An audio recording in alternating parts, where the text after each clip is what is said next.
Good afternoon everyone. चलो बाकी लोग अभी तक ज्वाइन नहीं हुए। कुछ पढ़ाई चल रही है। ऑलमोस्ट हमारे 5 चैप्टर कंप्लीट होने जा रहे। Nitin good afternoon. कुछ पढ़ाई चल भी रही है या नहीं? इस बार एग्जाम में जो सब्जेक्टिव होगा ऑब्जेक्टिव दोनों एग्जाम में मुझे अच्छे मार्क्स चाहिए, बता रही हूँ मैं। केमिस्ट्री का बहुत रिजल्ट खराब था इस बार। तो अभी से जो भी चैप्टर है आपका कौन सा रहेगा? इलेक्ट्रोकेमिस्ट्री ना। अभी अभी इलेक्ट्रोकेमिस्ट्री का चैप्टर अच्छे से कर लो आप लोग।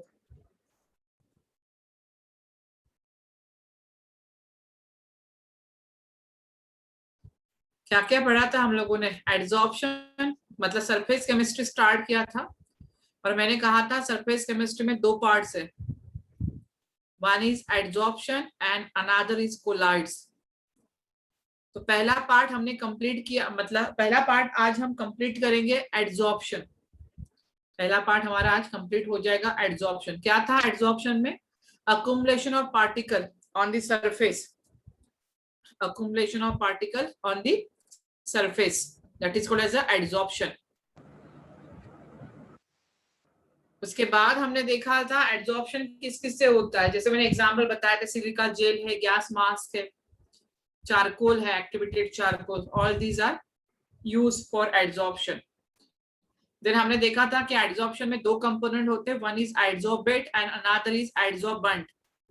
एक होता है adsorbate and another is adsorbent. So what is meant by adsorbate and what is meant by adsorbent? Adsorbate क्या होता है? The compound which is being adsorbed, that is called as a adsorbate. What is meant by adsorbent? The surface on which adsorption takes place. ऐसा जो solid surface होता है जिस पे adsorption होने वाला है, that is called as a adsorbate, adsorbent. And दोनों का रेशियो निकालोगे, that is x by m. x by m होता है extent of adsorption. x by m क्या होगा? एक्सटेंट ऑफ एड्सॉर्प्शन होता है। उसके बाद हमने देखा 2 तरह के एड्सॉर्प्शन होते हैं। One is physical adsorption and another is chemical adsorption, that is a types of adsorption. अभी जो फिजिकल एड्सॉर्प्शन होता है उसमें वीक वंडरवॉल फोर्स एक्सर्ट होता है, तो less energy is release around 20 to 40 kilojoule पर मोल। और ये कैसा होता है? नॉन स्पेसिफिक, क्योंकि हर कोई मॉलिक्यूल्स है उसमें वंडरवॉल फोर्स ऑफ अट्रैक्शन रहेगा, वो क्या होगा? सरफेस पे आके अक्यूमुलेट हो सकता है। ये मल्टी मॉलिक्यूलर लेयर फॉर्म करता है, ये मल्टी मॉलिक्यूलर लेयर फॉर्म करेगा। रिवर्सिबल नेचर होता है, जितना इजीली एब्जॉर्प्शन होगा इतने ही इजीली डिसॉर्प्शन हो सकता है, because week force of attraction. उसके बाद हमने देखा जितना ज्यादा प्रेशर होगा उतने ही मॉलिक्यूल हम स्ट्राइक करेंगे और उतना ही ज्यादा रेट ऑफ एड्सॉर्प्शन बढ़ेगा, मतलब एक्सटेंट ऑफ एड्सॉर्प्शन बढ़ेगा। तो extent of adsorption directly proportional to the pressure. Second हमने देखा था टेम्परेचर। अगर टेम्परेचर बढ़ाते हो तो एक्सटेंट ऑफ एड्सॉर्प्शन कम हो जाएगा, बिकॉज टेम्परेचर बढ़ाओगे, वीक फोर्स ऑफ अट्रैक्शन है, तो वहां पे डिसॉर्प्शन इजी हो जाएगा, पार्टिकल्स इजीली निकल जाएंगे बाहर, तो that is x by m क्या होगा? डिक्रीज होगा। फिर हमने देखा था chemical adsorption. In chemical adsorption strong chemical bond is there, strong chemical bond होता है वहां पे, और स्ट्रॉन्ग केमिकल बॉन्ड रहेगा वहां पे तो more energy is release around 40 to 20 kilojoule पर मोल। स्पेसिफिक नेचर होगा, मतलब हर कोई बॉन्ड नहीं बना सकता, स्पेसिफिक नेचर होगा। Then mono molecular layer form करता है। क्या करता है? Mono molecular layer, single layer. Then pressure हमने देखा और हमने टेम्परेचर का भी देखा। टेम्परेचर इनिशियली बढ़ता है फिर कम होता है, प्रेशर बढ़ेगा फिर कांस्टेंट हो जाएगा क्योंकि सरफेस फिनोमेना है। देन हमने देखा कि फैक्टर अफेक्टिंग एड्सॉर्प्शन, तो nature of adsorbate, nature of adsorbent, surface area, liquefaction of gas. जितना ज्यादा क्रिटिकल टेम्परेचर उतना ही ज्यादा लिक्विफिकेशन होगा। मैंने वहां पे एक फॉर्मूला लिख के दिया था वंडरवॉल गैस कांस्टेंट के लिए, तो वहां पे हमने देखा। देन मैंने स्टार्ट किया था catalysis. What is mean by catalysis? which increase the rate of reaction. The substance which increase the rate of reaction is called as catalysis, a catalyst, and the phenomena is called as a catalysis. उसके बाद हमने देखा 2 तरह के होते हैं catalysis, one is homogeneous and another is heterogeneous. वही मैंने होमोजीनियस नॉर्मल बताया था कि जो सेम फेज में होते हैं होमोजीनियस होता है, जो डिफरेंट फेज में होगा वो क्या होगा, हेट्रोजीनियस होगा। तो यही से हम आगे कंटिन्यू करेंगे। और एक देखा था हमने एसिड बेस कैटालिसिस देखा था और एक इंड्यूस कैटालिसिस देखा था, ठीक है। यस, एड्सॉर्प्शन थ्योरी स्टार्ट करना है, एड्सॉर्प्शन थ्योरी हमें स्टार्ट करना है। एड्सॉर्प्शन थ्योरी स्टार्ट करना है तो जो हेट्रोजीनियस कैटालिसिस होता है, जो हेट्रोजीनियस कैटालिसिस होता है वही क्या देता है, एड्सॉर्प्शन थ्योरी देता है। अभी जो एड्सॉर्प्शन थ्योरी होगी वहां पे, वो एड्सॉर्प्शन थ्योरी क्या क्या करती है, हमें क्या क्या बताती है।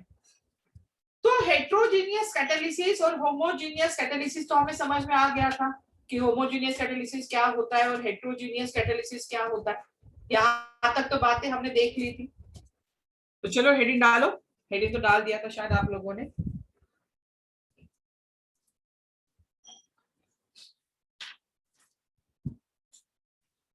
हेडिंग डालो, एड्सॉर्प्शन थ्योरी या mechanism of heterogeneous catalysis, mechanism of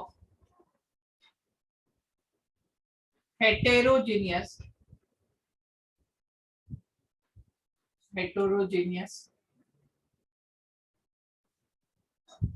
catalysis, mechanism of heterogeneous catalysis explain the adsorption theory। क्या एक्सप्लेन करती है, एड्सॉर्प्शन थ्योरी या adsorption theory explain the mechanism of heterogeneous catalysis. अबे इसमें आपको 5 स्टेप याद रखने हैं। कितनी स्टेप याद रखनी है आपको, 5 स्टेप याद रखनी है। किस किस तरह से हेटेरोजेनियस कैटालिसिस काम करता है। पहला स्टेप देखते हैं। फर्स्ट स्टेप में जो होता है diffusion of molecule to the surface. अभी देखो ये क्या है हमारा, ये सरफेस है और यहाँ पे जो हेटेरोजेनियस में जो सरफेस होता है उसी को हम बोलते हैं कैटालिस्ट। और उसकी सरफेस में होता है, ये सॉलिड स्टेट में होता है। ये किस फॉर्म में होगा, कैटालिस्ट सॉलिड फॉर्म में होता है। यहाँ पे कुछ आउटसाइड में मॉलिक्यूल्स पड़े हुए, कुछ आउटसाइड में क्या है, मॉलिक्यूल्स पड़े हुए। तो ये मॉलिक्यूल्स आके क्या कर लेंगे, यहाँ पे डिफ्यूज हो जाएंगे। ये मॉलिक्यूल्स आके क्या कर लेंगे, डिफ्यूज हो जाएंगे। समझ में आ रही है मैं क्या बोल रही हूँ।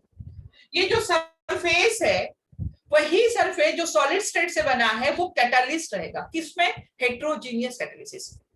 और यहां से कुछ आउटसाइड में मॉलिक्यूल है, ये मॉलिक्यूल क्या हो जाएंगे, डिफ्यूज हो जाएंगे। तो diffusion of molecule to surface, पहला जो फैक्टर है वो क्या रहेगा, diffusion of molecule, diffusion of molecule to the surface. Surface पे मॉलिक्यूल का डिफ्यूजन हो रहा है, that is the first step in heterogeneous catalysis या एड्सॉर्प्शन थ्योरी। अभी सेकेंडली क्या होगा कि जो कैटालिस्ट है हमारा, जो हमने जो कैटालिस्ट लिया हुआ है, यहाँ पे जो डिफ्यूजन हो गया, डिफ्यूजन होने के बाद ये क्या करेंगे, ये पार्टिकल्स यहाँ पे एड्सॉर्ब करेंगे। पहले क्या हुआ, डिफ्यूजन हुआ, फिर यहाँ पे एड्सॉर्प्शन हो रहा है ऑन द सरफेस। यहाँ पे क्या हो रहा है, एड्सॉर्प्शन हो रहा है कहाँ पे, on the surface. Adsorption on the surface. क्या बात क्लियर हुई है, एड्सॉर्प्शन ऑन द सरफेस। और एड्सॉर्प्शन होने के बाद यहाँ पे क्या कर रहा है, एक प्रोडक्ट फॉर्म हो रहा है। ये दो, अगर ये इतने सारे मॉलिक्यूल्स है, एक मॉलिक्यूल बनेगा और क्या बनेगा, प्रोडक्ट फॉर्म। मतलब जो थर्ड स्टेप रहेगा that is the formation of product. Third step क्या रहेगा, फॉर्मेशन ऑफ प्रोडक्ट रहेगा। यहाँ पे क्लियर है, फॉर्मेशन ऑफ प्रोडक्ट। उसके बाद जो फोर्थ स्टेप रहेगा कैटालिसिस में कि यहाँ पे जो मॉलिक्यूल डिफ्यूज हुआ था उसी का डिसॉर्प्शन होगा। क्या होगा, उसी का डिसॉर्प्शन ऑफ प्रोडक्ट। मतलब जो प्रोडक्ट बनेगा वो प्रोडक्ट कैटालिस्ट को छोड़ के चला जाएगा। तो यहाँ पे डिसॉर्प्शन ऑफ प्रोडक्ट। और डिसॉर्प्शन ऑफ प्रोडक्ट के बाद होता है डिफ्यूजन बैक। मतलब यहाँ पे फिर से क्या होगा, डिफ्यूजन होगा, दिखाई दे रहा है। यहाँ पे फिर से क्या होगा, ये पार्टिकल्स बाहर निकल जाएगा, तो फिर से क्या हो रहा है, डिफ्यूजन हो रहा है। देखो वही स्टेप हो रहा है, डिफ्यूजन बैक। मैंने क्या कहा था, कैटालिस्ट क्या होता है, जो रिएक्शन की स्पीड को बढ़ाता है। कैटालिस्ट क्या होता है, जो रिएक्शन की स्पीड को बढ़ाता है, रिएक्शन में पार्टिसिपेट नहीं करेगा, रिएक्शन की स्पीड को बढ़ाएगा। तो वही तो कर रहा है। क्या कहीं पे भी कैटलिस्ट ने रिएक्शन में पार्ट लिया? नहीं। पहले क्या हुआ कि जो सरफेस है उस पर कुछ डिफ्यूजन हुआ मॉलिक्यूल का, जो मॉलिक्यूल डिफ्यूज हुआ फिर उसका एड्सॉर्प्शन हुआ, एड्सॉर्प्शन होने के बाद एक प्रोडक्ट फॉर्म हुआ और ये प्रोडक्ट फॉर्म हो गया कैटलिस्ट पे और वो प्रोडक्ट बाहर निकल गया। और वो प्रोडक्ट निकलने के बाद क्या हुआ, फिर से डिफ्यूजन हो गया। किसका डिफ्यूजन हो गया? जो कैटलिस्ट के जो भी पार्टिकल है उसका डिफ्यूजन हो गया। तो ये 5 स्टेप हमें बताती है मैकेनिज्म ऑफ हेटेरोजेनियस कैटालिसिस। ये 5 स्टेप हमें क्या बता रही है? ये हमें बता रही है मैकेनिज्म ऑफ हेटेरोजेनियस कैटालिसिस, और यही हमें एक्सप्लेन करती है एड्सॉर्प्शन थ्योरी। यही क्या एक्सप्लेन कर रही है? Adsorption theory. नोट करो, फिर एग्जांपल देखते हैं हम।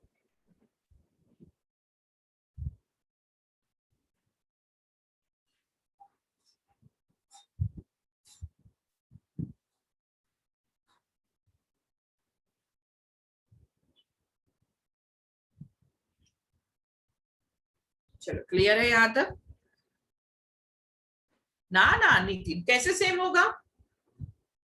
कैसे सेम होगा? अब्जॉर्प्शन और डिसॉर्प्शन। डिसॉर्प्शन मतलब removal of particle from the surface, desorption होता है। और अब्जॉर्प्शन मतलब क्या होता है? एड्सॉर्प्शन और absorption both takes place simultaneously. जहां पे एड्सॉर्प्शन भी हो रहा है एब्जॉर्प्शन भी हो रहा है उसको ज़ॉर्प्शन कहेंगे। मैंने लिख के दिया था, शायद बताया था मैंने ज़ॉर्प्शन क्या।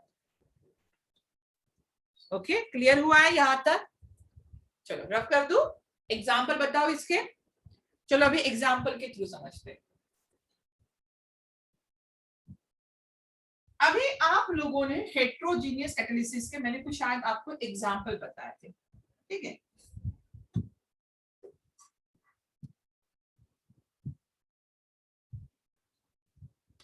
अभी एग्जाम्पल देखो, सबसे इंपॉर्टेंट एग्जाम्पल जो मैं ले रही, SO2 sulphur dioxide reacts with oxygen in the presence of V2O5।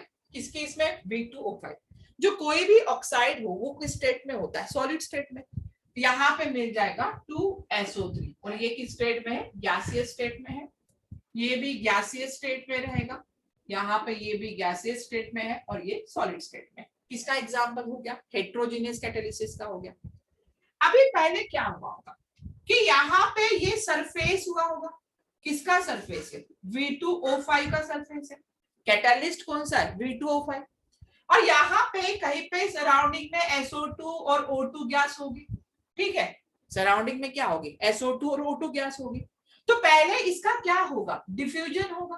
पहले तो स्टेप क्या होगी? डिफ्यूजन हो गया, diffusion of the molecule on the surface of catalyst. तो पहला स्टेप हो गया डिफ्यूजन। क्लियर हुआ? फिर यहाँ पे जो सेकेंड स्टेप SO2 है, इसका क्या हुआ होगा? एड्सॉर्प्शन। तो SO2 यहाँ पे और यहाँ पे O2 एड्सॉर्ब होना, सरफेस पे अक्यूमुलेट होना। तो मैंने इस तरह से लिखा कि इसका क्या हुआ? एड्सॉर्प्शन हुआ, कुछ इस तरह से।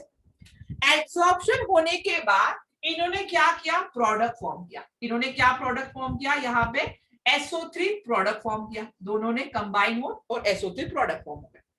अभी SO3 प्रोडक्ट फॉर्म होने के बाद ये क्या होगा? ये प्रोडक्ट तो बाहर निकल जाएगा भाई, हमें प्रोडक्ट चाहिए। ये प्रोडक्ट बाहर निकल गया, मतलब क्या हुआ? Desorption of product. समझ में आ रहा है?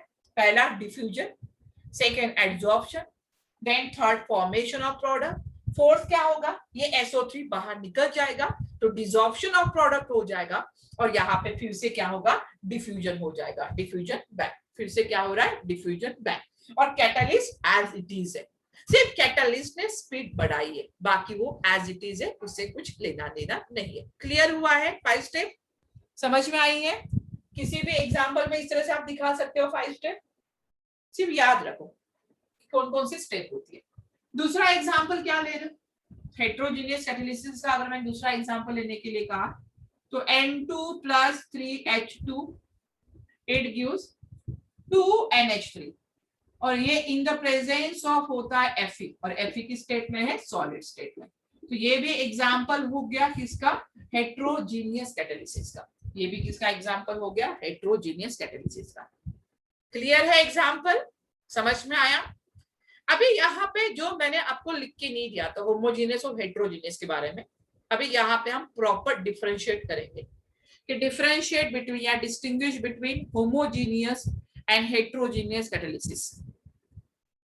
नोट कर लिया यहाँ पे, एग्जाम्पल समझ में आया हेट्रोजीनियस के, कैटलिस्ट किस फॉर्म में होगा, सॉलिड फॉर्म में, और रिएक्टेंट और प्रोडक्ट गैसेस फॉर्म में हो सकते हैं, बस कैटलिस्ट सॉलिड फॉर्म में। चलो रफ कर देती हूँ मैं ये rough.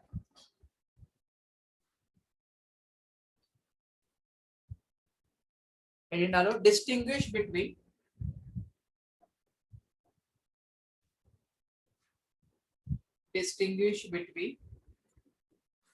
homogeneous and heterogeneous catalysis। आप पूरा लिखना, नहीं तो शॉर्टकट आप भी मारोगे, मुझे रफ करना है, आपको रखना है, ठीक है। Distinguish between homogeneous and heterogeneous catalysis, कुछ तो कॉलम बना लो, होमोजीनियस कैटालिसिस, और यहाँ पे ये गया, और यहाँ पे हेटेरोजीनियस कैटालिसिस। एक है होमोजीनियस, दूसरा है heterogeneous. Right down first point, क्या रहेगा फर्स्ट पॉइंट कि catalyst and reactant are in a single phase. अभी देखो ये प्रॉपर है, catalyst and reactant are in single phase. Catalyst और रिएक्टेंट किस फेज में चाहिए, सिंगल फेज में चाहिए, दोनों के दोनों सिंगल फेज में चाहिए। तो this is called as a homogeneous, इसी को हम बोलते हैं होमोजीनियस। यहाँ पे क्या लिखोगे कि कैटालिस्ट, हेट्रोजीनियस में क्या होता है, catalyst and reactant are in different phase,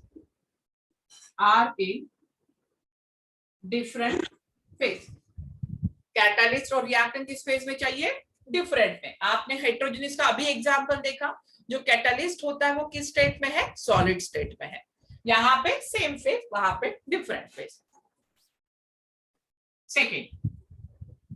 second जो पॉइंट है यहाँ पे होमोजीनियस कैटालिसिस में, कि reaction occur in the liquid phase और गैस फेज। जो भी रिएक्शन हो रही है यहाँ पे, तो रिएक्शन ऑलवेज अकर इन, एक तो लिक्विड में होगी, कौन से फेज में होगी, लिक्विड फेज में होगी, या तो और गैस फेज में होगी, एक तो लिक्विड फेज में होगी या तो गैस फेज में होगी। तो reaction occurs in liquid phase और गैस फेज। यहाँ पे reaction does not occur in, reaction does not occur in gas और लिक्विड फेज। यहाँ पे जो रिएक्शन है ये गैस या लिक्विड फेज में नहीं हो रही, जैसे मैंने होमोजीनियस में कहा हमेशा गैस और लिक्विड दिखेगा, बट हेटेरोजीनियस कैटालिसिस में reaction does not occur in gas और liquid phase, but occur on the surface of, कहां पे हो रही थी रिएक्शन, बट अकर्स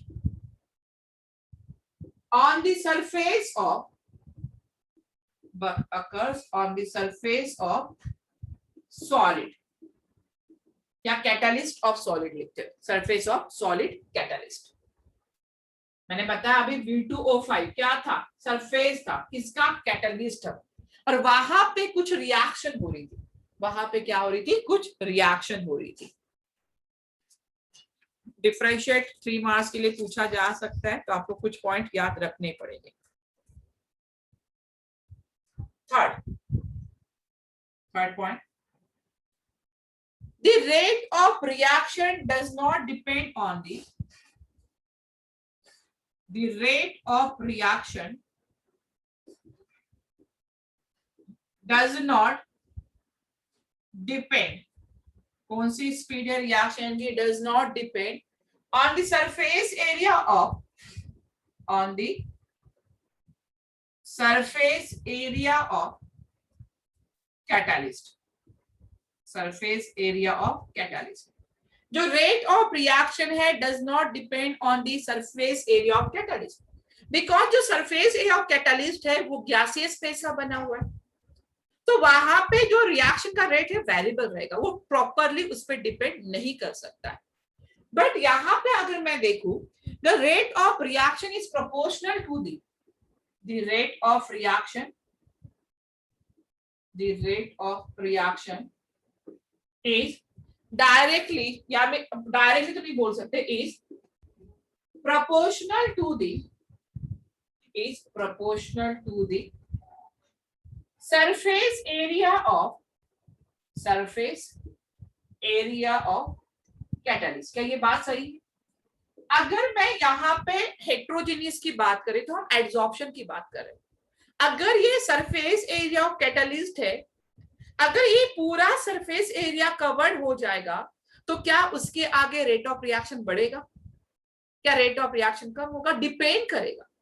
मतलब कैटालिस्ट का क्या सरफेस एरिया है उसी पे रेट ऑफ रिएक्शन डिपेंड कर रहा है, क्योंकि यहाँ पे जो रिएक्शन हो रही है, reaction occurs on the solid surface of catalyst and this is called as a catalyst. उसी को हम बोलते हैं कैटालिस्ट। तो 3 पॉइंट लिखो पहले। थर्ड पॉइंट,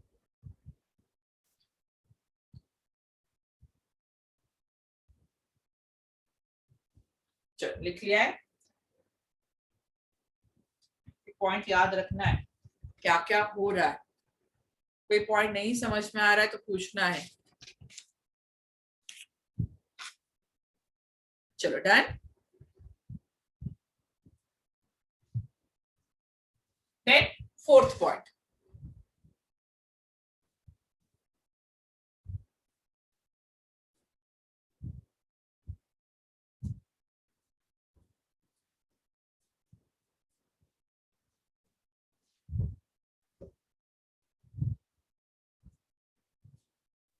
देन उसके बाद है fourth point.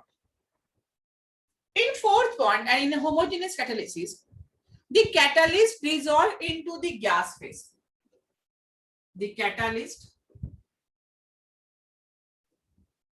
dissolve into the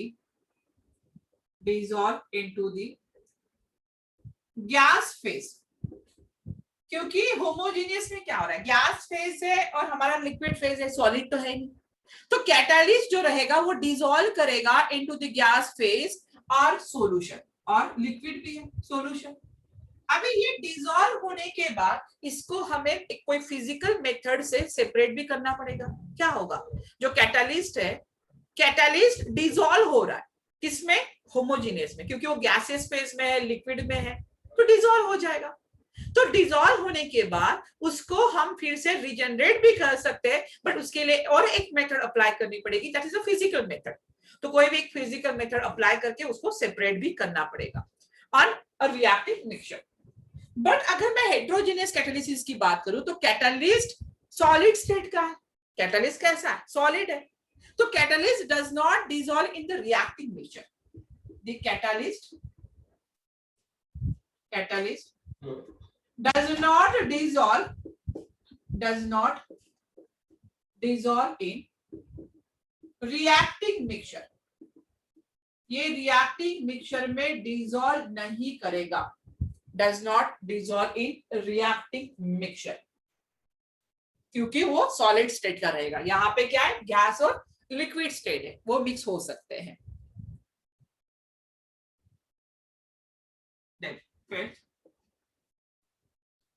Catalyst cannot be easily separated. Catalyst can't be easily separated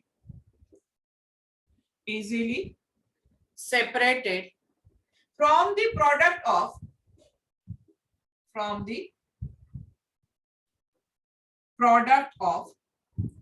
reaction। अभी मैंने कहा कि उसके लिए कोई और मेथड यूज करनी पड़ेगी, फिजिकल कोई मेथड यूज करनी पड़ेगी कि उसके वजह से क्या हुआ, कैटालिस्ट सेपरेट हो जाएगा। बट यहाँ पे सॉलिड स्टेट है, तो कैटालिस्ट कैन बी, अगर रिएक्शन हो भी गई, अगर डिसॉल्व होगा तो नहीं, सॉलिड है, बट अगर कुछ हो भी गया तो catalyst can be easily separated from the reaction product, क्योंकि वो सॉलिड स्टेट में है, तो इसको इजिली हम सेपरेट कर सकते हैं। तो catalyst can be easily separated, catalyst can be easily separated from the product of reaction,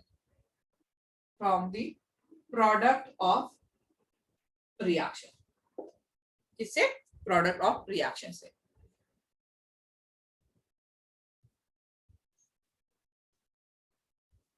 उसके बाद 6 दी होमोजीनियसली, कौन सी reaction? The homogeneously catalyse reaction, जिसका होमोजीनियस कैटलाइज रिएक्शन है, catalyse reaction are often little, ज्यादा नहीं, लिटल फास्टर प्रोसेस होती है। कैसे होती है? फास्टर। क्यों? क्योंकि यहाँ पे गैस की बात हो रही है, लिक्विड की बात हो रही है, इजीली डिसॉल्व हो रही है, इजीली रिएक्शन हो जाएगी। बट यहाँ पे मैं बात करूं, अगर मैं होमोजीनियस कैटलिस्ट रिएक्शन की बात करूं, तो ये हमेशा स्लोवर रेट में होता है। क्यों? भाई सरफेस है, सरफेस में आराम से मॉलिक्यूल्स आएंगे, फिर एड्सॉर्ब करेंगे, फिर फॉर्मेशन ऑफ प्रोडक्ट करेंगे, ये प्रोसेस आराम से होती है। गैस क्या करती है? अगर मैंने यहाँ पे गैस रख दिया तो गैस इजीली एक दूसरे के साथ रिएक्ट होगी, लिक्विड एक दूसरे के साथ इजीली मिक्स हो जाते हैं। बट एक सरफेस है और सरफेस के ऊपर रिएक्शन करनी है, तो रिएक्शन को थोड़ा टाइम लगता है। तो जो होमोजीनियस कैटालिसिस वाली रिएक्शन है वो थोड़ा सा फास्ट रिएक्शन रहेगी, और जो हेटेरोजेनियस कैटालिसिस वाली रिएक्शन रहेगी वो थोड़ा सा क्या रहेगी? स्लो रिएक्शन रहेगी। चलो नोट करो, ये 6 पॉइंट आपको याद रखने हैं, ये 6 पॉइंट आपको याद रखने हैं।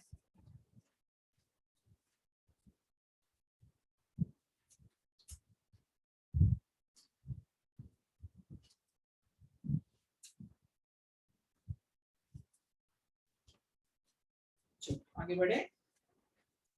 ये बात की हमने होमोजीनियस एंड हेटेरोजीनियस कैटालिसिस की, इसी बात की homogeneous and heterogeneous catalyst.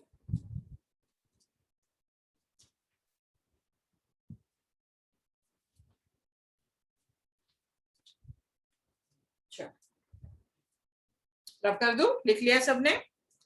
Next डालना है एंजाइम कैटालिसिस रिएक्शन।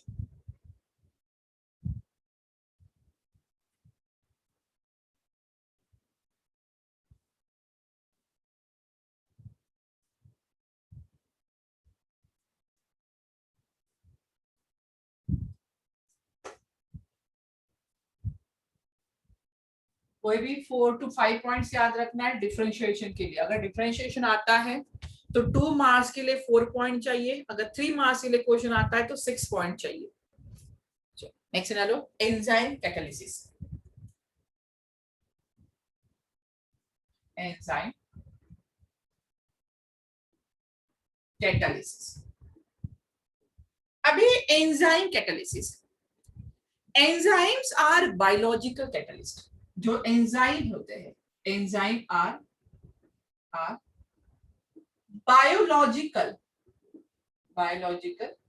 कैटालिस्ट। यहाँ पे कुछ बायो के स्टूडेंट होंगे, उनको पता है एंजाइम के बारे में। एंजाइम क्या होता है? Biological catalyst. तो there are several reaction occurs in human body. आपको पता है कि हमारे बॉडी में बहुत सारी रिएक्शन होती है। जो हम खाना खाते हैं वो डाइजेस्ट करने के लिए भी हमारी बॉडी के अंदर एंजाइम्स होते हैं। ये बायो वालों को ज्यादा पता है कि there are several reaction occurs in human body and this reaction is called as, yes Akanksha, bio होगा आप लोगों का। बायो वालों को ये टर्म्स बड़े अच्छे से पता होते हैं, अमाइलेज, इन्वर्टेज, क्या क्या नाम होते हैं। मेरा तो बायो से कोई लेना देना है नहीं, बट ठीक है, एंजाइम पढ़ा सकते हो। एंजाइम है ना, ठीक है। तो ये मुझे पता है, पता नहीं कितना सच है कितना है, बट विथआउट एंजाइम, जो हम खाना खाते हैं उसको अगर डाइजेस्ट करना तो एंजाइम होता है, जो अभी बताया सलायरी। अच्छा 10th में भी था, ठीक है। तो यहाँ पे अभी बताया सलाइवरी अमाइलेज होता है। अगर वो बोलते हैं अगर वो एंजाइम नहीं होता तो हमारा खाना डाइजेस्ट होने के लिए 50 साल लग जाते। ये कितना सच है आई डोंट नो, ठीक है, बट ऐसा मैंने सुना है कि हमारे बॉडी के अंदर अगर एंजाइम नहीं होता तो एक तो बॉडी वर्क नहीं करती प्रॉपरली, बट अगर वो खाना भी अगर वो सलाइवरी अमाइलेज नहीं होता तो बॉडी को खाना डाइजेस्ट होने के लिए 50 साल लग जाते। भाई कितना साल, 50 साल लग रहे। तो ऐसी कोई जो रिएक्शन हो रही है हमारे बॉडी के अंदर, कौन सी रिएक्शन है? बायोकेमिकल। याद रखना जिनका बायो नहीं है या जिन्होंने 10th में भी नहीं पढ़ा है कुछ, ठीक है। तो there are several reaction occurs in human body and these reaction are called as biochemical reaction, and all biological reaction are catalyzed by enzyme, और biological reaction are catalyzed by enzyme। मैं लिख के देती हूँ, डोंट वरी, आप सिर्फ सुनो अभी कि जितने भी बायोलॉजिकल रिएक्शन है वो कैटेलाइज होती है किससे? बाय एंजाइम से। तो जो एंजाइम होते क्या है? Enzyme is nothing but they are actually protein molecule of higher molecular mass. जो एंजाइम होते वो किससे बनते? प्रोटीन से बनते। प्रोटीन कंटेनिंग कंपाउंड रहते, नाइट्रोजीनियस कंपाउंड में बोल सकते हो। तो they are actually protein molecule of high molecular mass and form a colloidal solution in water. What is my colloidal solution? आप लोगों ने 3 तरह के सॉल्यूशन देखे। एक होता है ट्रू सॉल्यूशन, एक होता है सस्पेंशन जो आपको पता है। ट्रू सॉल्यूशन अगर मैं सॉल्ट सॉल्यूशन देखूं, अगर मैं शुगर सॉल्यूशन देखूं, तो these are true solution, they are completely dissolve. अगर मैं सॉल्ट वाटर में डिसॉल्व करूं तो वाटर में कंप्लीटली डिसॉल्व हो रही है। सॉल्ट अगर हम वाटर में डिसॉल्व करें कंप्लीटली डिसॉल्व हो रही है, और ये होमोजेनियस सॉल्यूशन फॉर्म कर रहे हैं। मतलब मैं बोलूं कि ग्लास में बताऊं शुगर कहां पे, नहीं दिखेगी आपको। सॉल्ट कहां पे, नहीं दिखेगा आपको। तो they are a true solution, हम आगे पढ़ने वाले, they are true solution. Suspension, अगर मैंने वाटर में बहुत सारी सैंड डाल दी है तो आपको सैंड सेपरेटली दिखाई दे रही है, तो they are a suspension. And between the true solution and suspension, there are one more state, there are one more solution, and this is a colloidal solution. कैसे बनता है colloidal solution? अगर आप लोगों ने स्टार्च पाउडर देखा होगा, starch powder को अगर आप वाटर में डिसॉल्व कर दो तो हर जगह पे, वाटर पे हर जगह पे आपको छोटे छोटे पार्टिकल्स दिखाई दे रहे हैं। तो this is called as a colloidal solution, और colloidal solution lie between the true solution and suspension. तो दे आर एक्चुअली, हमारी बात चल रही थी एंजाइम की, तो they are actually protein molecules है, हाई मॉलिक्यूलर मास रहेगा, and they form colloidal solution with water के साथ। एंजाइम क्या करता है? कोलाइडल सॉल्यूशन बनाता है विथ वाटर के साथ। तो therefore enzyme are term as biochemical catalyst, इसीलिए उसको बोलते हैं biochemical catalyst, and the phenomena is known as biochemical catalysis, and the phenomena is known as biochemical catalysis. Example क्या क्या हो सकता है? देखो, पर्टिकुलर रिएक्शन के लिए पर्टिकुलर कैटलिस्ट ही यूज होता है। पर्टिकुलर रिएक्शन के लिए पर्टिकुलर, ऐसा नहीं कि भाई ये एंजाइम ले ले सभी के लिए यूज कर ले, ऐसा नहीं होता है। मतलब हमारे बॉडी के अंदर जो भी फंक्शन हो रहा है, हर इसके लिए जो कैटलिस्ट रहेगा वही कैटलिस्ट काम करेगा। दूसरा कैटलिस्ट बोल रहा है कि नहीं यार मैं थक गया, तू जाके काम कर ले, ऐसा नहीं होता, अपने जैसा नहीं होता। हर कैटलिस्ट स्पेसिफिक होता है, हर कैटलिस्ट क्या होगा? स्पेसिफिक होगा उसी के लिए। वही जैसे हम हाइड्रोजनेशन कर रहे हैं, तो मैंने नहीं कहा था कि हाइड्रोजनेशन के लिए आयरन ले लो, कॉपर ले लो, मैंने क्या कहा था? प्लैटिनम, पैलाडियम, निकेल ही लेना है। तो कैटलिस्ट स्पेसिफिक नेचर का होता है। कैसे होगा? स्पेसिफिक नेचर का होगा। तो चलो एक दो पॉइंट लिख लेते हैं एंजाइम कैटलिसिस के बारे में। राइट डाउन पहला point, enzymes are biological catalyst. पहला लिखो, enzymes are biological catalyst. Point wise लिखो। नेक्स्ट पॉइंट लिखो कि there are several reaction. Second point लिखो, there are several reaction, there are several reaction occurs in human body, there are several reaction occurs in human body, and these reaction are called as biochemical reaction, and this reaction is called as biochemical reaction. Next point likho, all biological reaction, second point, all biological reaction are catalyzed by, all biological reaction are catalyzed by enzyme, are catalyzed by enzyme.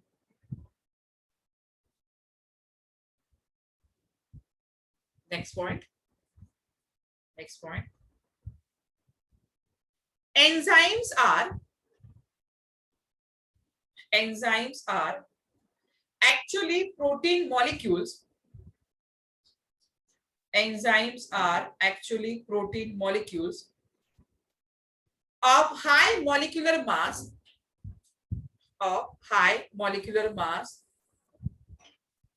and form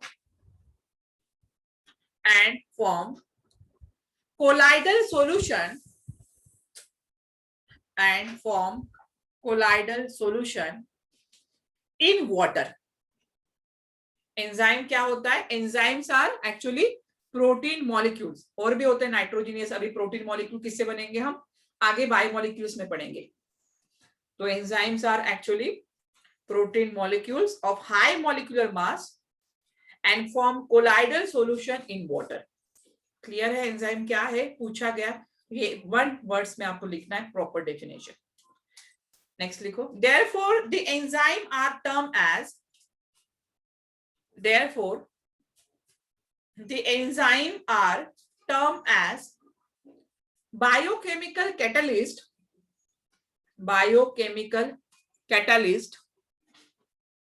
and the phenomena is known as,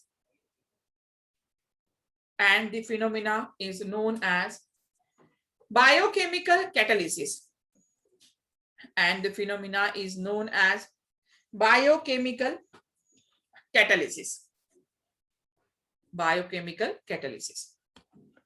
example क्या क्या लेंगे यहाँ पे? देखो example पहला ले रहे, first example, inversion of cane sugar. ये रिएक्शन हमने शायद कहीं पे देखी है। कहाँ पे देखी है reaction? Inversion of cane sugar. कहां पे देखी हमने ये रिएक्शन? कहीं पे देखी है? कहीं पे नोट की रिएक्शन? Yes, good Nitin. बाकी किसी को पता है कहीं पे दिखी है रिएक्शन हमें पढ़ते पढ़ते? कहीं पे आई थी आपके रास्ते में ऐसे? हाँ, लास्ट चैप्टर में पढ़ी थी, मुझे भी पता है। कुछ नाम था उस रिएक्शन का, कुछ नाम था। Good, pseudo first order kinetics. ठीक है, तो इन्वर्शन ऑफ केन शुगर में हमने क्या किया था? देखो, C12H22O11 क्या होता है? सुक्रोज या केन शुगर, यहाँ पे इसको केन शुगर बोलते हैं। रिएक्ट कर रहा है वाटर और ये कन्वर्ट हो जाता है ग्लूकोज एंड फ्रुक्टोज में।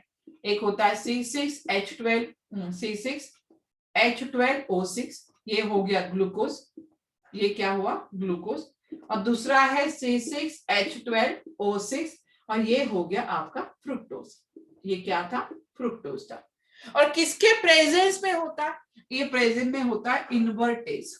देखो ये एज, जहां पे एज लगा रहता है ना, वो नॉर्मली एंजाइम कैटालिसिस होता है। तो जब भी अगर मुझे सुक्रोज को, जिसको सुक्रोज या केन शुगर, सुक्रोज को अगर मुझे ग्लूकोज एंड फ्रुक्टोज में कन्वर्ट करना है या मुझे इन्वर्शन करना है, इन्वर्शन क्या है मैं आगे बताऊंगी, ये प्लेन रोटेट होता है, ये आगे चीजें बताऊंगी।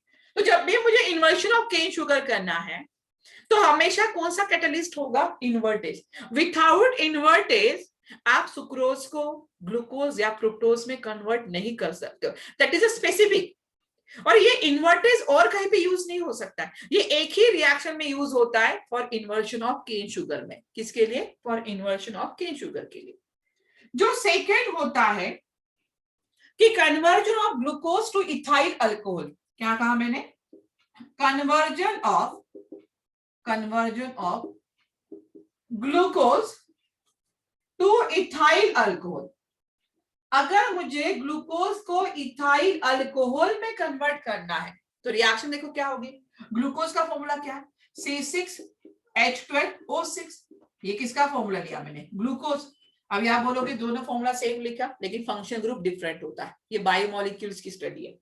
तो जो ग्लूकोज है, अगर ग्लूकोज को कन्वर्ट किसमें करना है, अल्कोहल में, तो यहाँ पे इथाइल अल्कोहल का फॉर्मूला आपको पता है C2H5OH, और यहाँ पे क्या आ जाएगा, CO2 हो जाए। यहाँ पे क्या होगा, CO2। रिएक्शन बैलेंस कर लो, यहाँ पे ये 2 आ जाएगा, यहाँ पे 2 कर लोगे।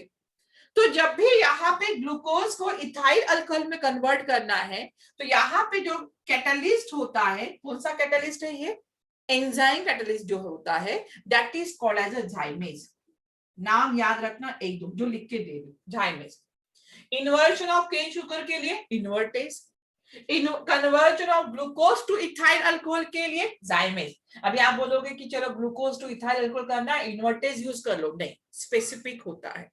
एंजाइम कैटलिस्ट स्पेसिफिक होता है, कहीं पे कोई भी यूज नहीं कर सकते हम यहाँ पे। देन थर्ड एग्जांपल, ऊपर लिख लो थर्ड एग्जांपल।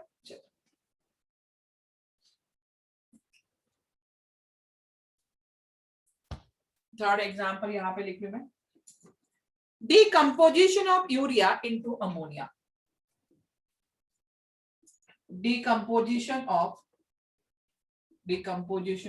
urea into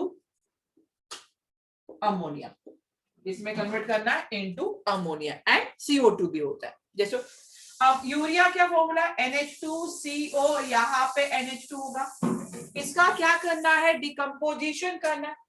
अगर इसका डिकम्पोजिशन करोगे बाय यूजिंग H2O यहाँ पे, तो यहाँ पे जो कैटलिस्ट होता है वो होता है यूरिएज।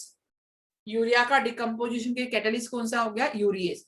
और ये किसमें कन्वर्ट होता है, यहाँ पे अमोनिया और उसके साथ साथ CO2 में। तो स्पेसिफिक कैटलिस्ट हम यूज कर रहे हैं। अभी आपको पता है घर में जब मिल्क को आप जाइमेज, ZYMASE, जाइमेज, संजय जाइमेज लिखा है, सही है। अभी मुझे बताओ, घर में आप दही बनाते, आप नहीं बनाते हो, मम्मी बनाती है आपकी, ठीक है, आप भी कभी कभी ट्राई करते होगे, मिल्क से कर्ड बनाना है, ठीक है, तो उसके लिए भी कोई एंजाइम होता है क्या, अपने आप बनता है, उसमें भी तो कोई एंजाइम होगा, उसमें भी तो कैटलिस्ट होगा, किसी को पता है बायो वालों को, मिल्क से कर्ड बनाना है, which enzyme is use, general knowledge वाला क्वेश्चन है, जनरल नॉलेज है, लैक्टो बैसिलस बैक्टीरियम। साहिल तेरा भी बायो है शायद, ऐसा लग रहा है, तब भी तो ये यार गुड साक्षी, ये क्या 10th में था क्या ये, ओ हो, चलो मतलब 10th की बहुत सारी चीजें आपको अभी भी याद है, 10th की चीजें अभी भी याद है धीरे धीरे, चलो ठीक है। लैक्टिक बैसिलाई बोलते हैं, या आपने जो बड़ा सा नाम बोला है वो बोलते हैं, ठीक है, मेरा बायो बिल्कुल फेवरेट नहीं है। Lactic bacilli, milk to curd, lactic bacilli, चलो हो गया है। नेक्स्ट डालो properties of enzyme.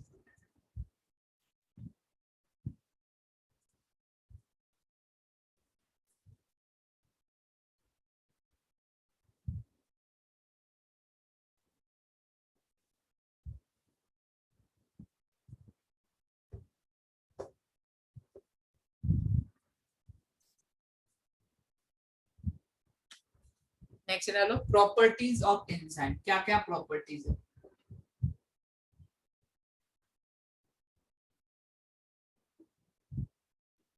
Properties of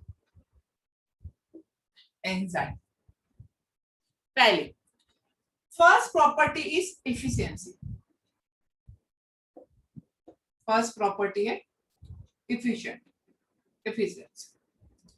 तो there are highly efficient catalyst, ये जो एंजाइम वाले कैटलिस्ट होते हैं ना बहुत ज्यादा एफिशिएंट होते हैं, और ये बहुत ज्यादा रेट ऑफ रिएक्शन को बढ़ाते हैं, ऐसे नहीं कि थोड़ा सा रेट चल रहा है थोड़ा सा बढ़ा दिया, ऐसे नहीं, ये हाई स्पीड से रेट ऑफ रिएक्शन को बढ़ाते हैं, ये हाई स्पीड से बढ़ाते हैं।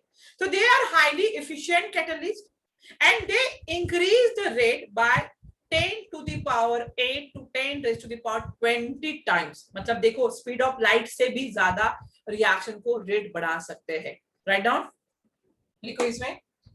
दे आर हाईली, दे आर मतलब एंजाइम वाले, they are highly efficient, they are highly efficient catalyst, they are highly efficient catalyst, they increase rate by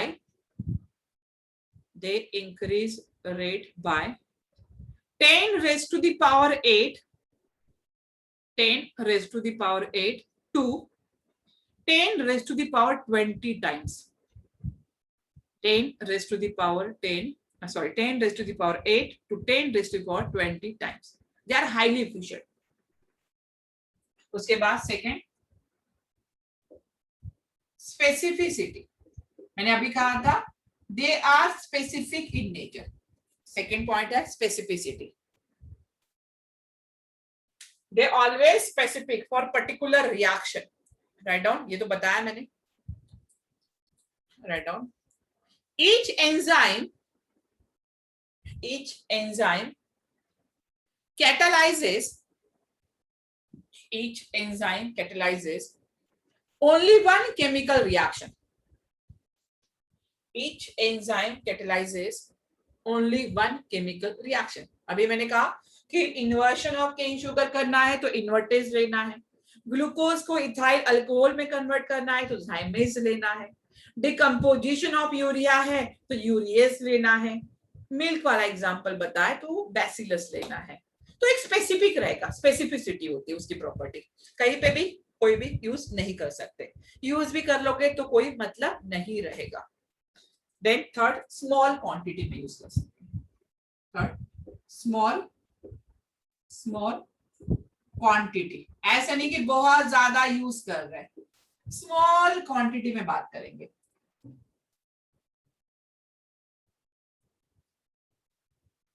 ऐसा नहीं कि बहुत बड़ा बड़ा कुछ लाके रख रहे थे, small quantity. Right down, there small quantity is needed, there small quantity is needed because they are regenerated. कैसे होते हैं एंजाइम कैटलिस्ट? रीजनरेट हो सकते हैं। तो there small quantity is needed, their small quantity is needed because they are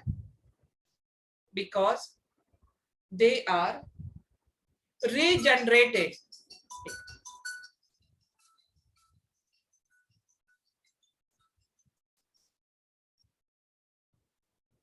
because they are regenerated। कैसे करते हैं? रीजनरेट होते हैं। फोर्थ लिखो, optimum temperature and pH।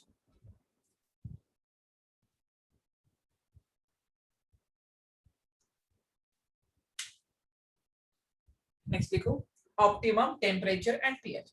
अभी आपको पता है कि हमारे बॉडी का टेम्परेचर कितना होता है? Normal temperature 37 degree Celsius. हमारे बॉडी में जो पीएच होता है, ब्लड का जो पीएच होता है वो कितना होता है? 7.4 बेसिक नेचर होता है। तो उस कंडीशन में भी एंजाइम क्या कर रहा है? काम करता है। तो enzyme catalyse reaction have maximum rate of physiological, जो ह्यूमन बॉडी का जो रेट है वो मैक्सिमम होता है यहाँ पे। Write down, enzyme catalyzed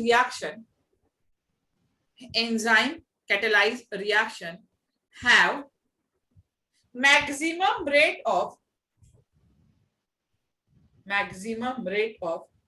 physiological reaction। बोलो physiological reaction।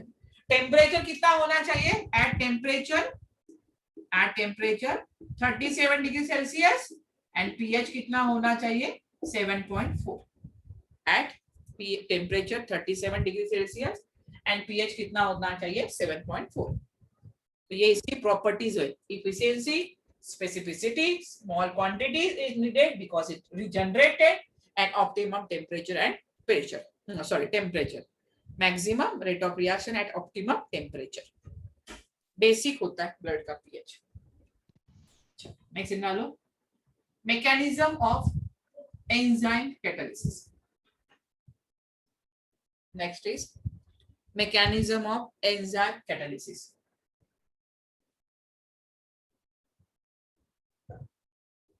Mechanism of enzyme catalysis. अभी जो एंजाइम कैटालिसिस रिएक्शन है वो काम करता है, आपको पता है, लॉक एंड की मॉडल जैसा. कैसे करेगा? लॉक एंड की. आप लोगों ने शायद 10th में अगर पढ़ा है बायो, इतना तो ड्रग्स के बारे में पढ़ा होगा, वो भी लॉक एंड की मॉडल की तरह होता है. तो एंजाइम कैटालिसिस रिएक्शन देखो कैसे होता है, समझाने की कोशिश कर रही मैं. प्रॉपर डायग्राम तो नहीं आएगी. एक मैं यहाँ पे कोई एंजाइम ले ली, ठीक है, एक एंजाइम ले लिया यहाँ पे, कुछ यहाँ पे इस तरह से मैंने, यहाँ पे ये क्या है आपका एक एंजाइम है, मान लो ये एंजाइम है यहाँ पे. और इस एंजाइम में ये देखो एक कैविटी है, इस एंजाइम में क्या है, एक कैविटी है इस तरह से, ये कैविटी एंजाइम में, ठीक है. और यहाँ पे मैंने उसी कैविटी वाला सबस्ट्रेट लिया हुआ है, देखो एक ये वाला, एक इसमें एक बिल्कुल स्ट्रिक हो जाए इस तरह से, और यहाँ पे ये दूसरा वाला एकदम ठीक की तरह. तो ये क्या हो जाएगा, ये हो जाएगा आपका सबस्ट्रेट. ये क्या हुआ, सबस्ट्रेट जो भी है जिस पे भी रिएक्शन होनी है. तो यहाँ पे ये क्या करेगा कि जो एंजाइम है और उसकी कैविटी है, ये यहाँ पे इस तरह से एक एंजाइम है, ठीक है, और इसमें क्या है, एक कैविटी है, यहाँ पे ये कैविटी है. तो ये क्या करेगा, स्पेसिफिक यहाँ पे आके यहाँ पे ये अटैच हो जाएगा, देखो ये यहाँ पे कनेक्ट हो रहा है इस तरह से. तो यहाँ पे ये बन जाएगा एंजाइम सबस्ट्रेट कॉम्प्लेक्स. ये क्या बन गया, पहला एंजाइम सबस्ट्रेट कॉम्प्लेक्स बन गया. पहले क्या बनेगा, एंजाइम है, उसमें कुछ कैविटी होगी, उस कैविटी में कुछ कैरेक्टरिस्टिक शेप होगा, ठीक है, और वहां पे कुछ एक पार्टिकल्स रहते, यहाँ पे क्या कहते हैं, अमोनिया कंटेनिंग या नाइट्रोजन कंटेनिंग कंपाउंड रहते हैं. वो क्या करेंगे, इस सबस्ट्रेट को अपनी तरफ अट्रैक्ट करेंगे, और अट्रैक्ट करने के बाद एक क्या बन जाएगा, एंजाइम सबस्ट्रेट कॉम्प्लेक्स बन जाएगा. एंजाइम सबस्ट्रेट कॉम्प्लेक्स बनने के बाद यहां से फिर से आपका जो एंजाइम था, जो कैटलिस्ट था, वो फ्री हो जाएगा, और ये फ्री होके बाहर निकल जाएगा. ये क्या बन जाएगा, यहाँ पे फ्री होके बाहर निकल जाएगा, और यहां से क्या बनेगा, यहां से आपका प्रोडक्ट बाहर निकल जाएगा. सपोज मैंने इस तरह से निकाला था, मतलब कैटलिस्ट भी सेपरेट हो गया और प्रोडक्ट भी आपका क्या हो जाएगा, सेपरेट. किससे? थ्रू एंजाइम सबस्ट्रेट कॉम्प्लेक्स के थ्रू. तो ये इस तरह से इसका एक मैकेनिज्म चलेगा. उसका क्या चलेगा, एक मैकेनिज्म. देखो स्पेसिफिक कैविटी के लिए स्पेसिफिक की है, मतलब एक स्पेसिफिक सबस्ट्रेट के लिए स्पेसिफिक एंजाइम है, तो ये एक फिट होता है लॉक एंड की तरह. अगर ये लॉक है तो इसकी एक की रहेगी, और दोनों एक दूसरे में स्पेसिफिकली अरेंज करते हैं. पहले एक डायग्राम निकालो समझने के लिए, एग्जाम में नहीं पूछी जाती है, बट एक समझने के लिए डायग्राम आपको पता होनी चाहिए.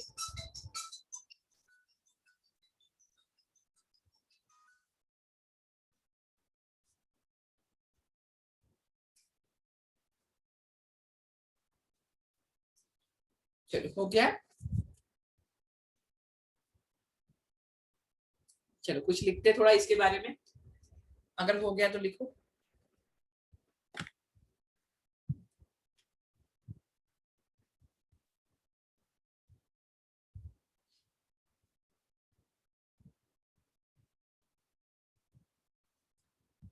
राइट डाउन, लिखो.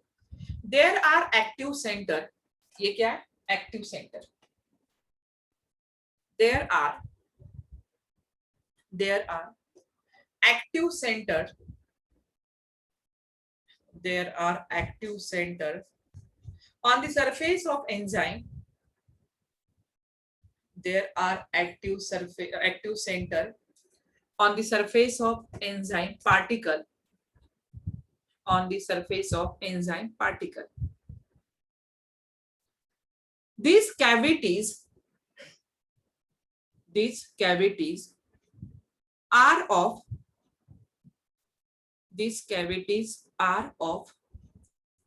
characteristics. These cavities are of characteristics, shape. These cavities are characteristics, shape, and possess active group and possess active group such as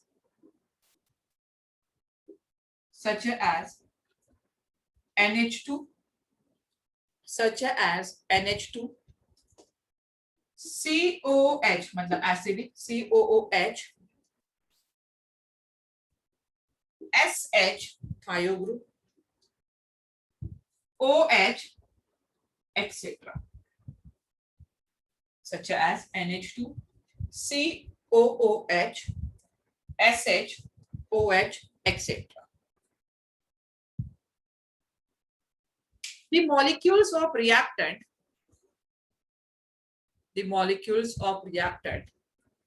bracket में लिख लो substrate, reactant मतलब ये substrate. The molecules of the reactant, bracket में लिखो substrate, which have complementary shape,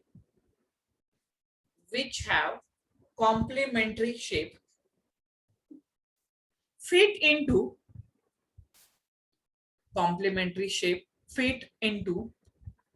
these cavities,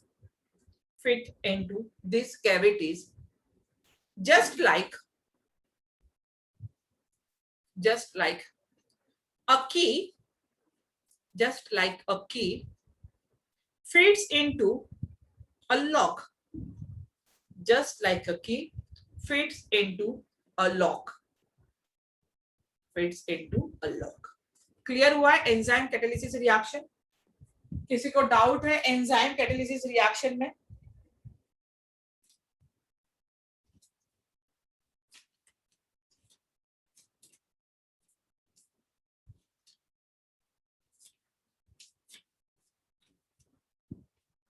clear हुआ है enzyme catalysis? किसी को डाउट है कि कैसे हो रहा है, क्या हो रहा है, नहीं समझ में आ रहा है, ऐसा कुछ है? चलो, तो आपका यहाँ पे फर्स्ट पार्ट कंप्लीट हो गया एड्सॉर्प्शन का. फर्स्ट पार्ट आपका कंप्लीट होता है एड्सॉर्प्शन का. सेकेंड पार्ट हमें लेना है कोलाइड्स. तो कोलाइड्स लेने से पहले एक बार स्टार्टिंग से लेके इतना पढ़ लेना है, फिर हम कुछ क्वेश्चन करते हैं छोटे छोटे जो प्रीवियस ईयर्स के क्वेश्चन रहेंगे, और उसके बाद हम कोलाइड स्टार्ट करते हैं. चलो एक बार स्टार्ट जल्दी से पढ़ लो, ज्यादा टाइम नहीं, 5 मिनट दे रही हूँ. स्टार्टिंग से लेके एड्सॉर्प्शन लिख के लेके से एक एंजाइम कैटालिसिस तक.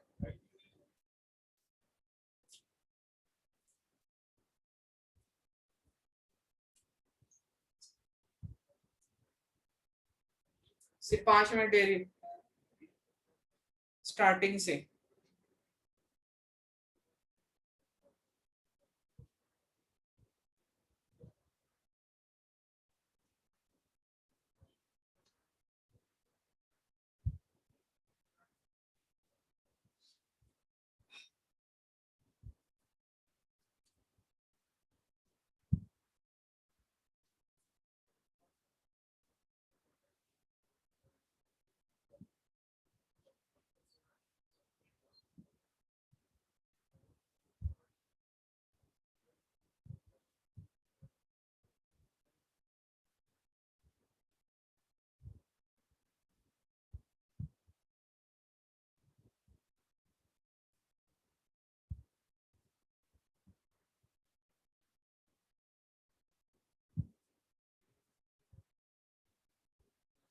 नहीं सत्यम, 3 बजे तक क्लास है. क्यों? 1:30 to 3.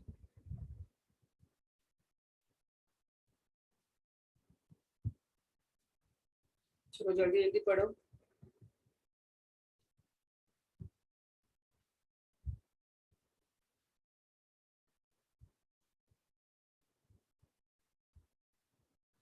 जो प्रीवियस ईयर के क्वेश्चन है वही लेंगे हम जल्दी से, बाकी क्वेश्चन तो आप सॉल्व कर ही सकते हो.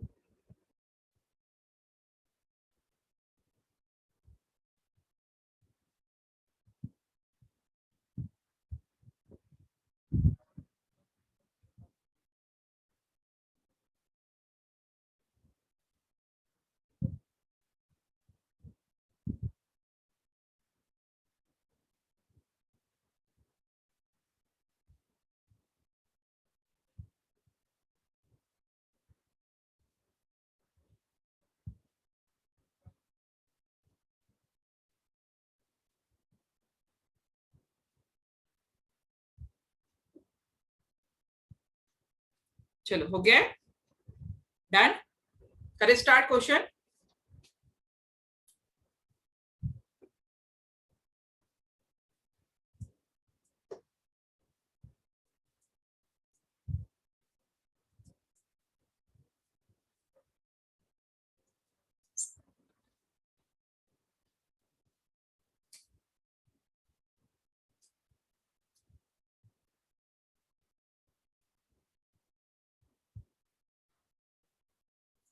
Write down first question.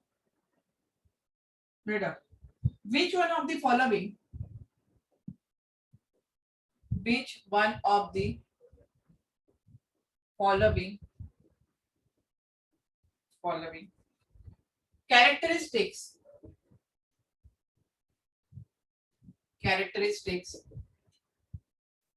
is not correct for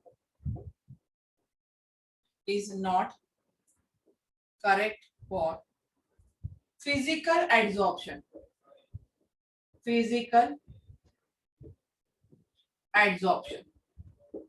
Physical adsorption. Option A. Adsorption on solid is reversible. Adsorption on solid is reversible. Second B रहेगा. Adsorption increases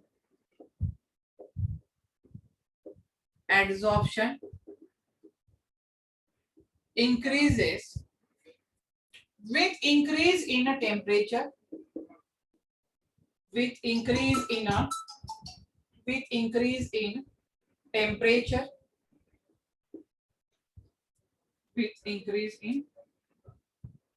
temperature. Option C. Adsorption is spontaneous. Adsorption is spontaneous. And option D.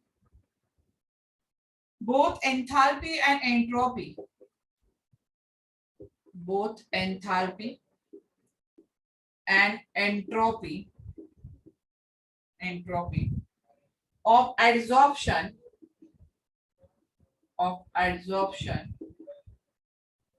are negative.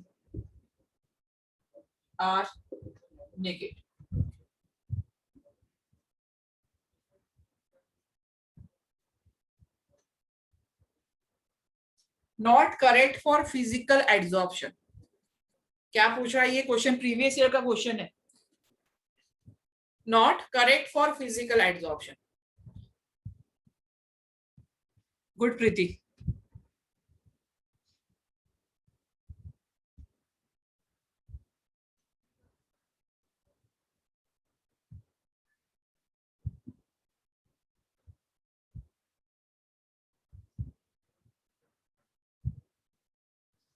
चलो जल्दी.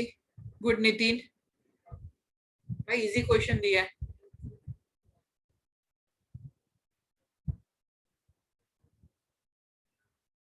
Good प्रतीक.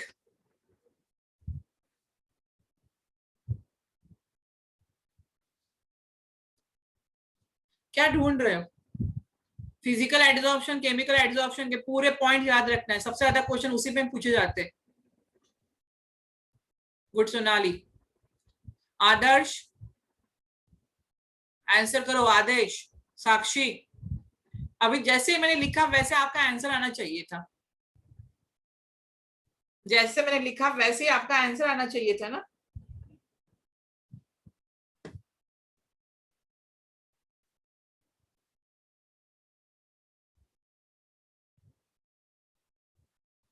Good Atharva. साहिल सही है.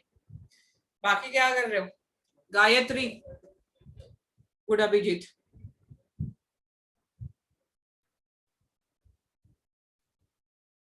Abhijit. Good Anjali. क्या कहा है यहाँ पे? Not correct for physical adsorption. Physical adsorption reversible होता है. हाँ रिवर्सिबल होता है. आकांक्षा सही है. Adsorption increases with increase in temperature. भाई टेम्परेचर बढ़ाओगे तो वीक वंडरवाल फोर्स है वो ब्रेक हो जाएगा, तो डिसॉर्प्शन इजी हो जाएगा, वहां पे एड्सॉर्प्शन नहीं होगा। तो adsorption increases with increase in temperature गलत है, adsorption decreases with increase in temperature. Yes, adsorption is spontaneous, delta H negative रहेगा, बोथ एंथैल्पी एंड एंट्रोपी दोनों निगेटिव है। रैंडमनेस कम हो रहा है, एंट्रोपी निगेटिव। एंथैल्पी स्पॉन्टेनियस है, वो भी निगेटिव। मैंने लिख के भी दिया था थर्मोडायनामिक्स प्रोसेस वाला, याद आ रहा था thermodynamics process.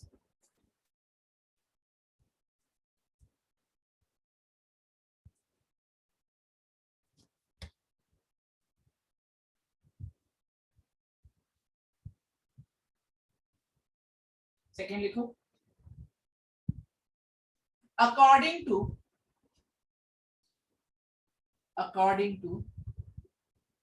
Freundlich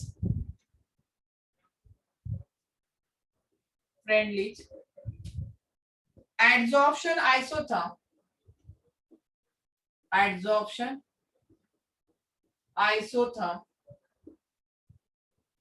which of the following is correct? Which of the following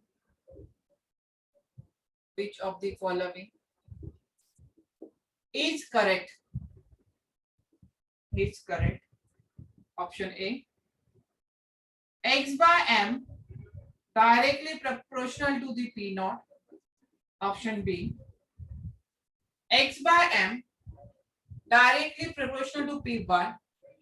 Option C, x by m directly proportional to P raised to the power 1 by n. और D रहेगा all the above. All the above.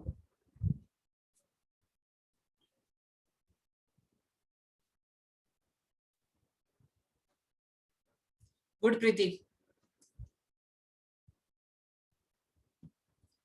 Nitin गलत है,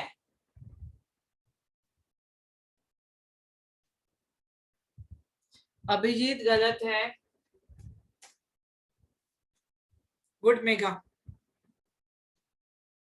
साहिल गलत है, क्या सोच क्या रहे हो? Freundlich's adsorption isotherm x by m versus p, Joel गलत है, गायत्री सही है, अंजलि गलत है। Which of the following is correct? प्रतीक गलत है, गुड साहिल, सानिका सही है। अभी समझ में आ रहा है तुम लोगों को क्वेश्चन, अब समझ में आया। जोएल गलत है, अथर्व गलत है, साक्षी सही है, अभिजीत सही है, अंजलि सही है। अब दिमाग में आया, मतलब पहले तो गलत कर दो। ये 2017 का क्वेश्चन है, जेई मेंस का, लगाया था, कंफ्यूज हो गए। क्या पूछा है? According to Freundlich's adsorption isotherm which of the following is correct. अरे भाई फ्रेंडलीज ने तो अलग अलग प्रेशर पे दिया है ना, high pressure, low pressure, moderate pressure पे, ठीक है। तो तुम लोगों ने कैसे मान लिया? यहाँ पे उसने किसी को प्रेशर दिया था क्या? तो आप लोगों ने कैसे मान लिया? हमने ग्राफ देखा है ना, इसके वर्सेस देखा, x by m versus pre pressure. Graph कुछ इस तरह से आ रहा था, यहाँ पे ग्राफ कुछ इस तरह से आया था, ठीक है। ग्राफ क्या आया था? यहाँ पे जो पहला था, यहाँ पे ये किसके लिए था? लो प्रेशर के लिए। तो यहाँ पे x by m directly proportional to p raise to the power 1। ये वाला जो रीजन आया था वो किसके लिए था? वो था x by m directly proportional to p raise to the power n। और यहाँ पे क्या था? ये वाला जो कर्व है, ये वाला x by m directly proportional to p naught. ये लो प्रेशर वाला एरिया था, लो प्रेशर। ये कौन सा प्रेशर था? ये मॉडरेट प्रेशर था। और ये कौन सा प्रेशर था? High pressure. तीनों के तीनों दिखाए थे उसने। आपको ये नहीं पूछा, आपको ये नहीं पूछा था कि हाई पे कौन सा है, लो पे कौन सा, ये नहीं पूछा था। ऑल ऑफ दी अबो चाहिए था वहां पे, लगाई था गलती करोगे, ठीक है। मुझे लगा ही सभी लोग सी ऑप्शन दोगे। 1 बाय n चाहिए था, मैंने 1 बाय 2 लिखा, ठीक है। चल आगे बढ़ते।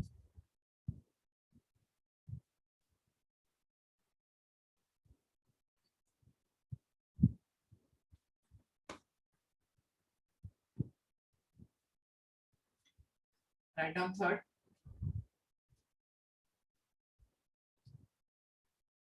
Which of the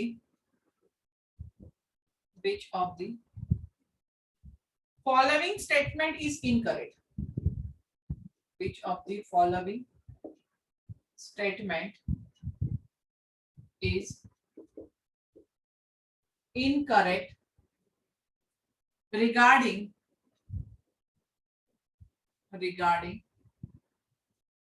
physisorption? Physisorption. First, A. Under high pressure, it results into under high pressure. P मतलब pressure. It results into multi-molecular layer. Multi-molecular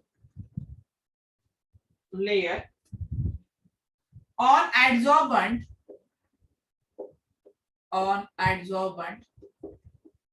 surface. On adsorbent surface. Option B. Enthalpy of adsorption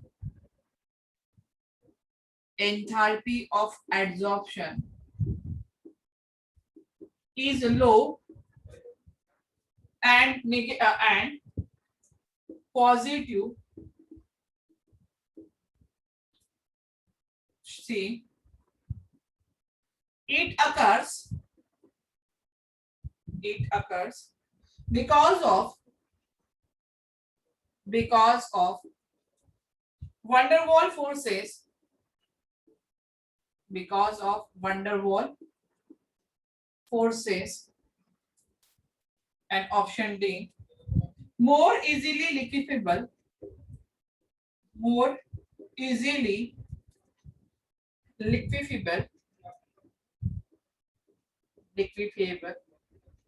Gases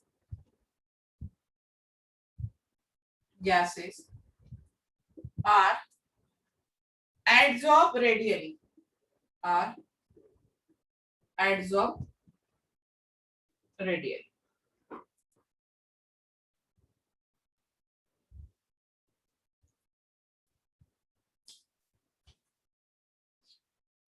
सही से answer देना अभी.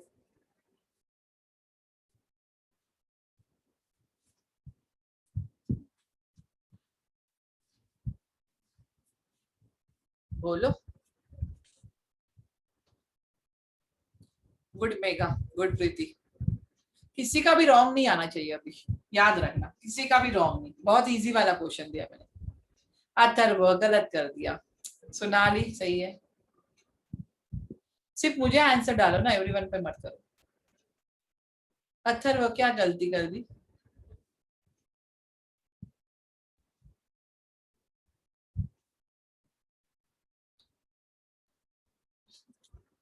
बाकी क्या सोच रहे हो? आकांक्षा, आदर्श. आदर्श कभी तो आंसर दिया करो. गुड आकांक्षा. सानी का सही है. प्रतीक, गायत्री भी मुझे, हाँ गायत्री का आंसर आ गया. चलो गुड गुड प्रतीक. सबको नाम लेने पड़ते हैं, नाम लेने के बाद आप आंसर डालते हो. Good Joel.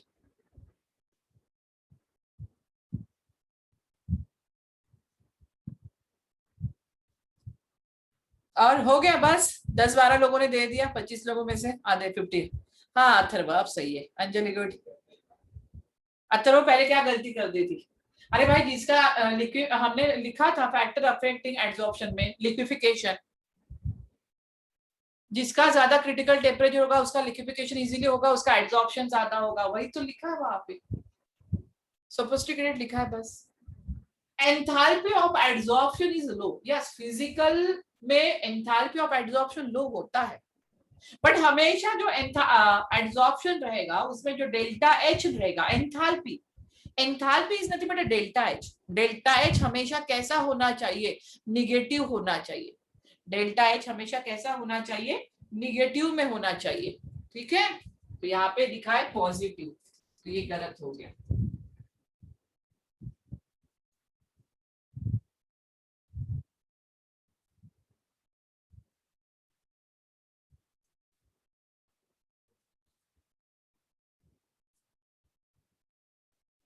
Write down fourth. For a linear plot of log x by m, log x by m versus log p in a Freundlich's adsorption isotherm, Freundlich's adsorption isotherm, which of the following statement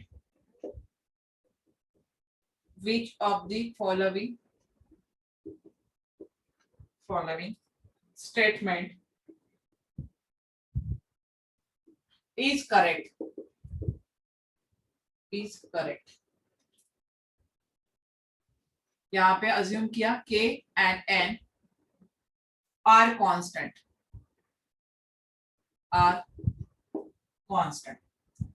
Option A, log 1 by n appears as the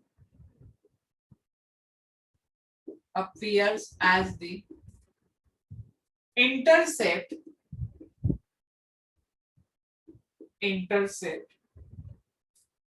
Option B, both k and 1 by n appear in the slope term,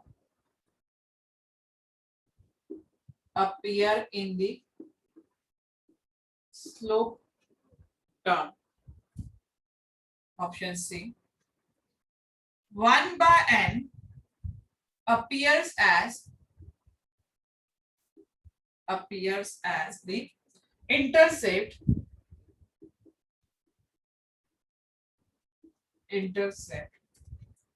and option D, only 1 by n appears as the slope.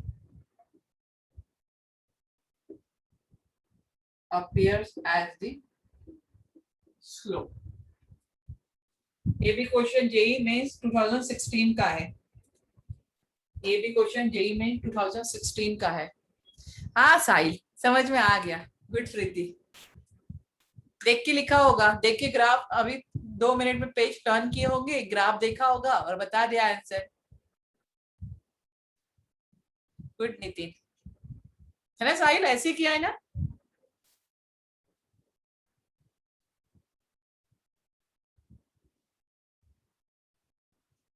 अच्छा साहिल, good साक्षी।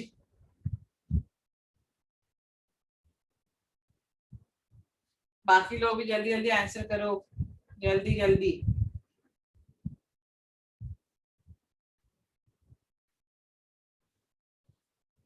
अभिजीत गलत हो रहा है,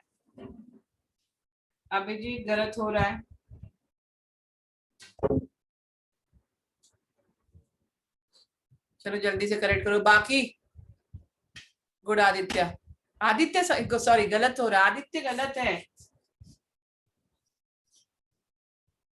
good mega,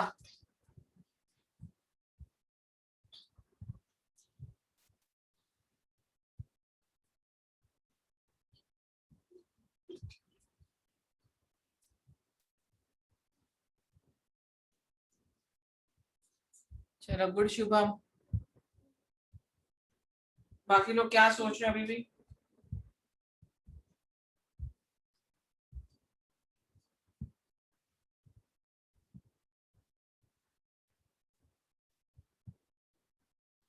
चलो हो गया है।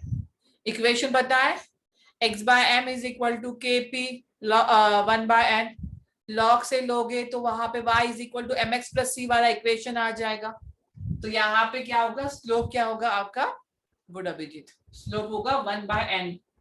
Graph निकालने की जरूरत है 1 बाय n।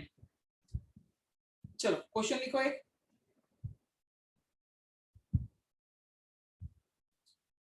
नेक्स्ट लिखो, 5th नंबर लिखो, मैं डिटेक्ट कर रही हूँ, आप लिखोगे।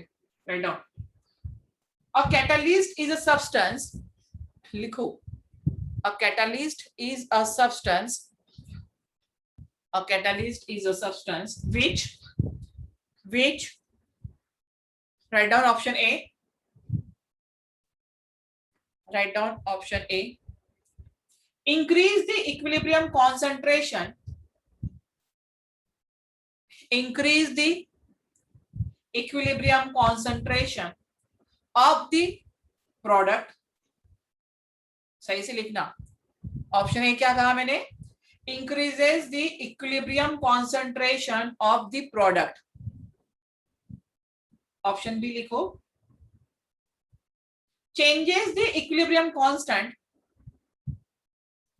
Changes the equilibrium constant of the reaction. Changes the equilibrium constant of the reaction. Option C.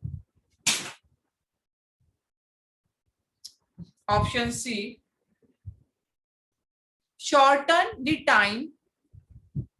Option C. Shorten the time to reach equilibrium. Shorten the time to reach equilibrium. And option D. Supply energy. Supplies energy to the reaction. Supplies energy to the reaction. सही option बताओ.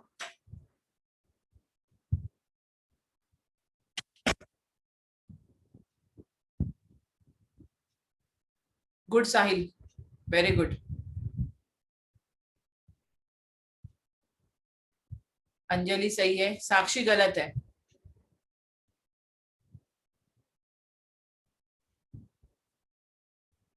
अभिजीत गलत है, प्रीति सही है, आलोक सही है. Option B is change the equilibrium constant of the reaction.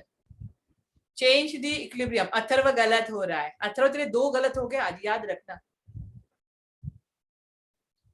आदर्श तो answer दे क्यों नहीं रहा है? कुछ तो आंसर होगा तेरे पास.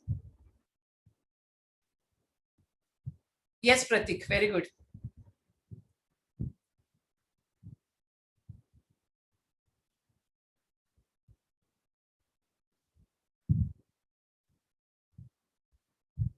गुड अभिजीत. साक्षी सही है.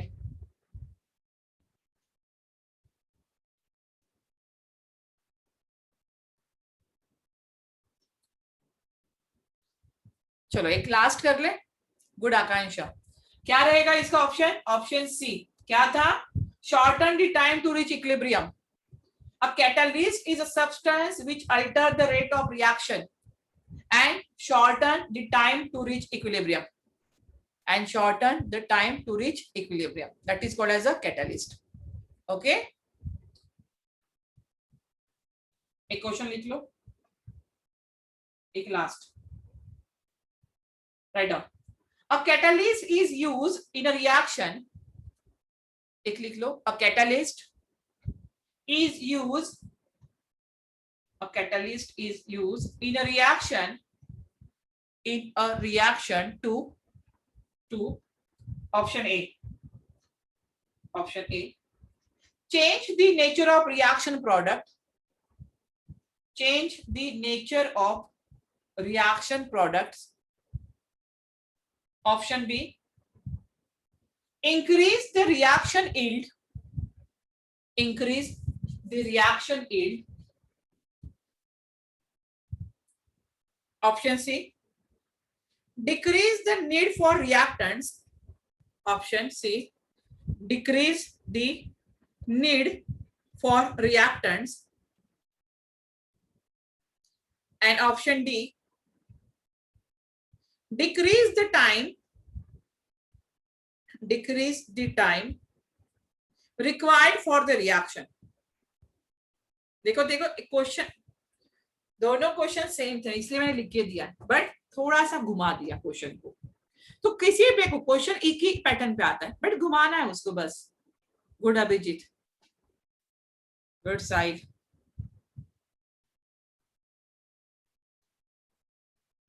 गुड प्रीति, क्वेश्चन को घुमाया है बस, आंसर वही रहेगा। क्या करता है कैटलिस्ट? गुड नितिन, साक्षी।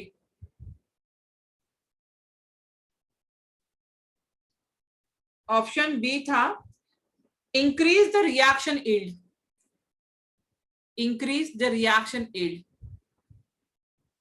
हाँ साइड, बस थ्योरी है, इसमें न्यूमेरिकल्स नहीं है। तू तो बड़ा खुश है, लास्ट टाइम ही तुझे बताया था मैंने इसमें न्यूमेरिकल्स नहीं है। ठीक है, तो चलो आज के लिए इतना ही। नेक्स्ट टाइम हम स्टार्ट करेंगे कोलाइड्स, नए से हम स्टार्ट करेंगे कोलाइड। चलो बाय एवरीवन, चलो पढ़ाई करो बस। एड्सॉर्प्शन के जो भी क्वेश्चन मिले सॉल्व करना शुरू करो, बहुत इजी है एड्सॉर्प्शन। चलो बाय एवरीवन, बाय।